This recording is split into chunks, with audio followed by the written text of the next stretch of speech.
Assalamualaikum warahmatullahi wabarakatuh.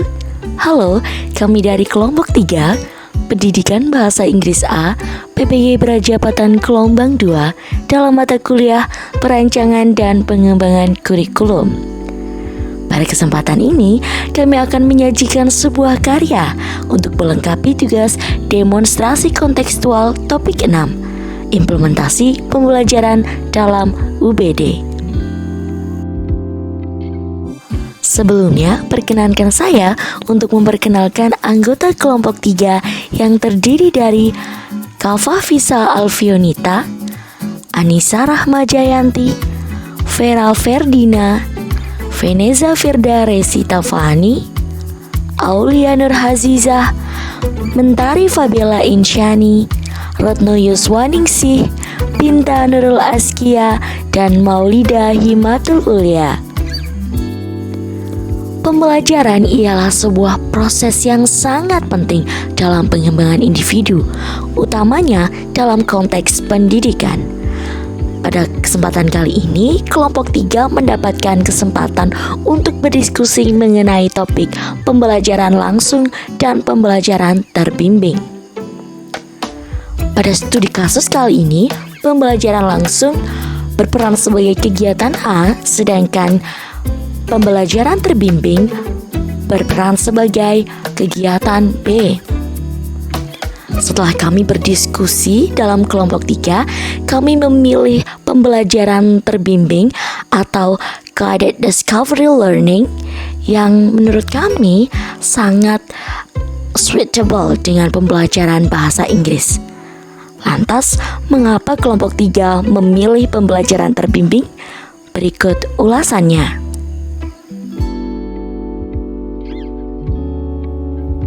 Baik, selanjutnya adalah pembelajaran terbimbing. Pembelajaran terbimbing merupakan pembelajaran yang membutuhkan peran guru sebagai fasilitator dalam proses pembelajaran. Itu menurut Sapriati pada tahun 2009. Sehingga dapat disimpulkan bahwa guided discovery learning lebih banyak dijumpai atau lebih banyak diterapkan karena dengan petunjuk guru, peserta didik akan lebih terarah dalam upaya mencapai apa yang telah ditetapkan. Kenapa guided discovery learning sebagai suatu model pembelajaran yang efektif diterapkan di kelas? Alasan pertama, yaitu di mana pembelajaran terbimbing memungkinkan adanya keterlibatan aktif siswa dalam proses pembelajaran. Mereka memiliki kebebasan untuk mengeksplorasi berbagai konsep, bertanya, dan berpartisipasi dalam aktivitas yang mendorong pemikiran kritis. Alasan kedua yaitu di mana pembelajaran terbimbing memungkinkan adanya pengembangan pemahaman konsep yang mendalam. Ketika siswa diberikan kesempatan untuk menemukan konsep-konsep secara mandiri, mereka terlibat dalam proses aktif mengaitkan informasi baru dengan pengetahuan yang sudah ada. Itu adalah menurut Jayanto dan kawan-kawan pada tahun 2017. Dengan cara ini, mereka dapat membangun pemahaman yang lebih komprehensif dan berkelanjutan. Baik, selanjutnya alasan yang ketiga yaitu di mana pembelajaran terbimbing memungkinkan adanya pengembangan keterampilan berpikir kritis yang penting dalam diri siswa. Melalui pembelajaran terbimbing ini, siswa didorong untuk berpikir secara analitis, mengevaluasi informasi, dan membuat penilaian berdasarkan bukti yang mereka temukan. Nah, dalam proses ini, siswa tidak hanya mempelajari fakta dan konsep, tetapi juga mengembangkan keterampilan berpikir kritis yang penting dalam kehidupan sehari-hari dan di tempat kerja. Nah, selanjutnya alasan yang keempat yaitu pembelajaran terbimbing memfasilitasi pemecahan masalah mandiri. Dengan bimbingan yang tepat, mereka didorong untuk merancang strategi pemecahan masalah, menguji hipotesis, dan mengeksplorasi berbagai solusi. Nah, melalui proses ini, siswa belajar untuk mengatasi hambatan, mengembangkan kreativitas, dan mengasah keterampilan pemecahan masalah mereka.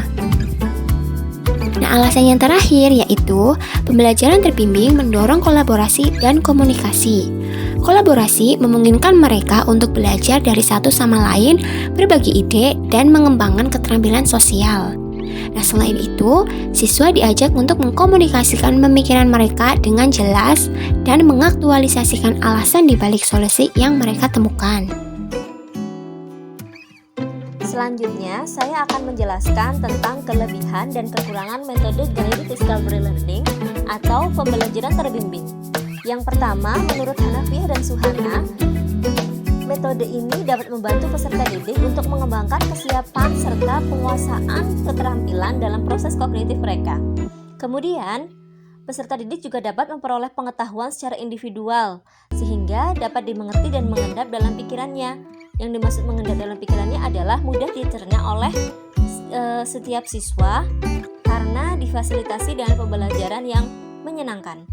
Kemudian, membangkitkan motivasi dan gairah belajar peserta didik untuk belajar lebih giat lagi. Dan kelebihan yang terakhir adalah memberikan peluang untuk berkembang dan maju sesuai dengan kemampuan dan minat masing-masing. Selanjutnya, saya akan menjelaskan tentang kekurangan dari metode ini. Yang pertama, metode ini digunakan sebagai strategi pembelajaran oleh guru, sehingga guru akan sedikit kesulitan dalam mengontrol kegiatan pembelajaran dan tingkat keberhasilan siswa. Kemudian, metode ini juga memerlukan waktu yang relatif panjang, sehingga sering guru mengalami kesulitan dalam menyesuaikan kegiatan pembelajaran dengan waktu yang telah ditentukan. Dan yang ketiga, selama kriteria keberhasilan belajar ditentukan oleh kemampuan siswa menguasai materi tersebut, maka strategi pembelajaran ini akan sulit diimplementasikan oleh setiap guru. Kira-kira itu adalah kekurangan dan kelebihan menurut Hanafiyah dan Suhana. Selanjutnya akan dijelaskan oleh rekan saya. Kemudian pada penjelasan berikutnya yaitu langkah yang harus ditempuh dalam merancang guided discovery learning yang efektif menurut Majid tahun 2022. Tahap pertama yaitu persiapan atau preparation. Pada tahap kegiatan awal pembelajaran interaktif ini yaitu persiapan guru dan peserta didik mencari latar belakang topik yang akan dibahas dalam kegiatan pembelajaran. Tahap kedua yaitu pengetahuan awal atau before view.